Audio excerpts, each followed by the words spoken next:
ಪಶ್ಚಿಮದಲ್ಲಿ ಏಡ್ರಿಯಾಟಿಕ್, ದಕ್ಷಿಣದಲ್ಲಿ ಅಯಾನಿನ್ ಮತ್ತು ಪೂರ್ವದಲ್ಲಿ ಟೆರೇನಿಯನ್ ಸಮುದ್ರ. ಅಂದರೆ ಈ ಇಟಲಿ ಎಂಬ ರಾಷ್ಟ್ರದ 3 ಮಗ್ಗುಲುಗಳಲ್ಲಿ ತುಂಬಿಕೊಂಡಿರುವುದು ನೀರೇ ನೀರು.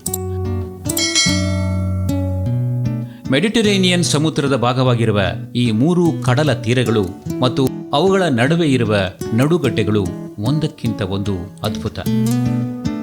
ಅದರಲ್ಲಿಯೂ ಈ ಇಟಲಿಯ ಪೂರ್ವ ಭಾಗದಲ್ಲಿ ಸ್ವರ್ಗವೇ ಧರೆಗಿಳಿದಿದೆ.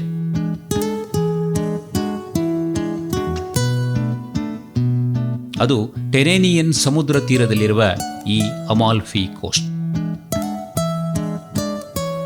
1,06,000 ಚದರ ಮೈಲಿ ಚಾಚಿಕೊಂಡಿರುವ ಟೆರೇನಿಯನ್ ಸಮುದ್ರದ ಒಟ್ಟು ಆಳ 6,562 ಅಡಿ ಎಂದು ಅಂದಾಜು ಮಾಡಲಾಗುತ್ತದೆ.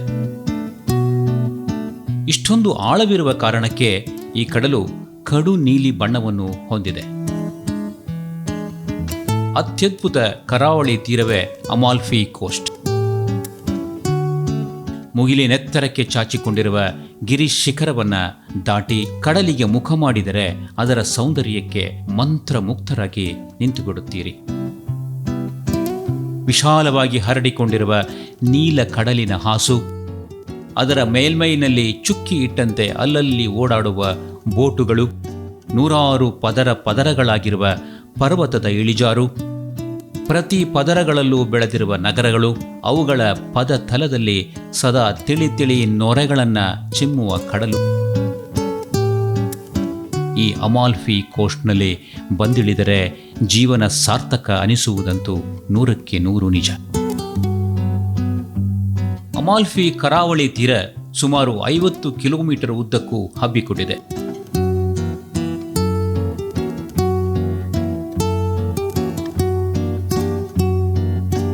ಇಟಲಿಯ ಸೊರಂಟೈನ್ ಪೆನಿನ್ಸುಲಾದ ದಕ್ಷಿಣ ತುದಿಯಲ್ಲಿರುವ ಅಮಾಲ್ಫಿಯ ಸೌಂದರ್ಯವನ್ನು ಕಣ್ಣು ತುಂಬಿಕೊಳ್ಳಲು ಪ್ರವಾಸಿಗರ ದೊಡ್ಡ ದಂಡೆ ತುಂಬಿಕೊಂಡಿರುತ್ತದೆ.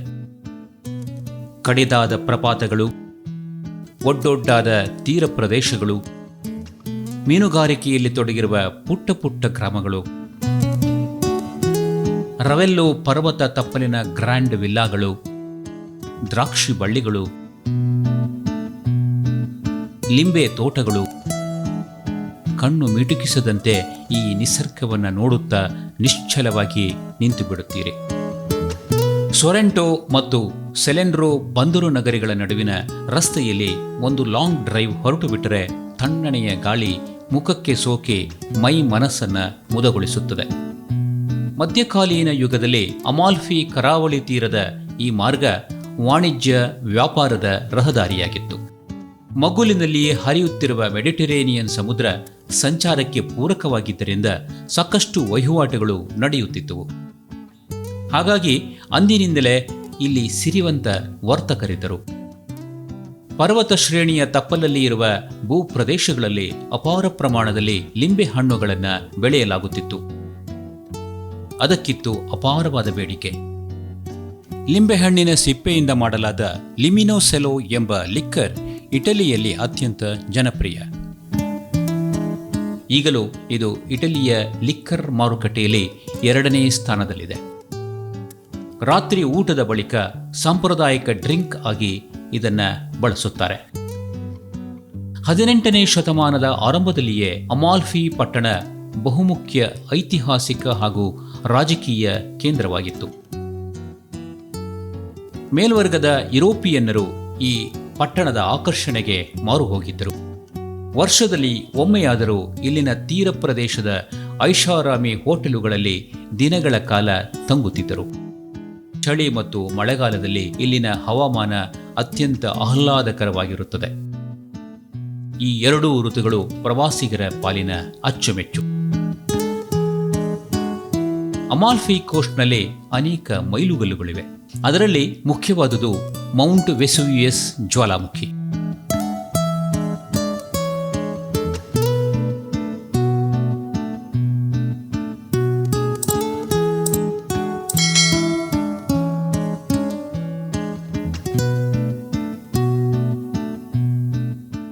ಮತ್ತು ಕಡಲ ನಡುವೆಯೇ ಇರುವ ಗುಹೆ ಬ್ಲೂ ಗ್ರೋಟೋ.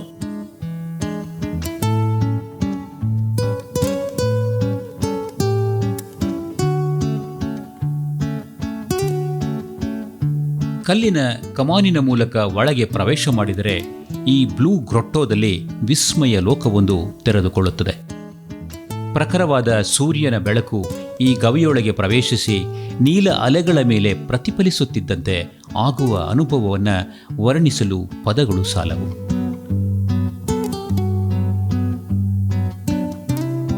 ತನ್ನದೇ ಆದ ಸಂಪ್ರದಾಯ ಮತ್ತು ಸಂಸ್ಕೃತಿಗೆ ಹೆಸರಾದ ಅಮಾಲ್ಫಿ ಕೋಸ್ಟ್ ಪ್ರದೇಶದ ಜನ ಆತಿಥ್ಯ ಮತ್ತು ಪ್ರೀತಿಗೆ ಹೆಸರಾದವರು. ಇಲ್ಲಿನ ಮೀನಿನ ಬಗೆ ಬಗೆಯ ಖಾದ್ಯಗಳು ಪಾಸ್ತಾ ಬಾಯಲ್ಲಿ ನೀರೂರಿಸುತ್ತವೆ. ಪ್ರವಾಸೋದ್ಯಮವೇ ಮುಖ್ಯ ಆದಾಯವಾಗಿರುವ ಹಿನ್ನೆಲೆಯಲ್ಲಿ ಇಲ್ಲಿಗೆ ಬರುವ ಪ್ರತಿಯೊಬ್ಬ ಪ್ರವಾಸಿಗನನ್ನು ಅತ್ಯಂತ ಗೌರವದಿಂದ ನೋಡಿಕೊಳ್ಳುತ್ತಾರೆ. ಈ ಎಲ್ಲ ಕಾರಣಗಳಿಗಾಗಿಯೇ ಪ್ರವಾಸಿಗರು ಹೆಚ್ಚಿನ ಸಂಖ್ಯೆಯಲ್ಲಿ ಇಲ್ಲಿಗೆ ಧಾಂಗುಡಿ ಇಡುತ್ತಾರೆ. ಈ ಕರಾವಳಿ ತೀರದ ಮುಖ್ಯ ಹಾಗೂ ದೊಡ್ಡ ಪಟ್ಟಣವೇ ಅಮಾಲ್ಫಿ. ಇಲ್ಲಿರುವ ಕೆಥೆಡ್ರಲ್ ಚರ್ಚ್ ಮತ್ತು ಪೇಪರ್ ಮ್ಯೂಸಿಯಂ ಇದರ ಸುದೀರ್ಘ ಇತಿಹಾಸಕ್ಕೆ ಸಾಕ್ಷಿಯಂತಿವೆ. ಪೋಸಿಟಾನೋ ಮತ್ತು ರವೆಲ್ಲೋ ಇನ್ನೆರಡು ಪಟ್ಟಣಗಳು. ಪ್ರತಿ ಪಟ್ಟಣಕ್ಕೆ ಖ್ಯಾತಿಯನ್ನು ತಂದುಕೊಟ್ಟಿರುವುದು ಐತಿಹಾಸಿಕ ಹಿನ್ನೆಲೆಯನ್ನು ಹೊಂದಿರುವ ಬಣ್ಣ ಬಣ್ಣದ ವಿಲ್ಲಾಗಳು.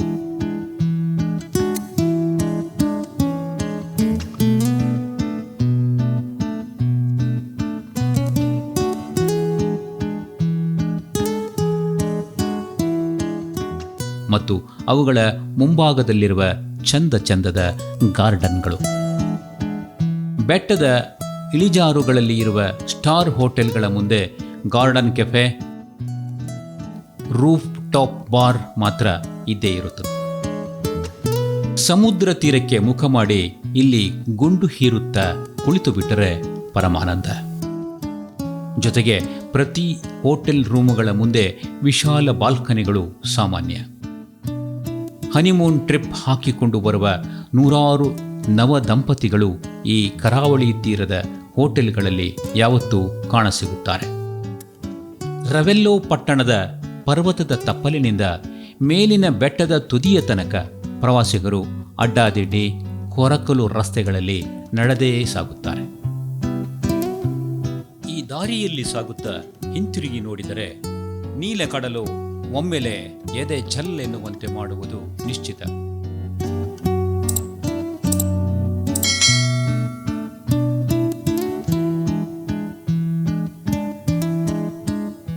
ಬೆಟ್ಟವೇರಿದ ಆಯಾಸವೆಲ್ಲ ಇದ್ದಕ್ಕಿದ್ದಂತೆ ಮಾಯವಾಗಿ ಬಿಡುತ್ತದೆ.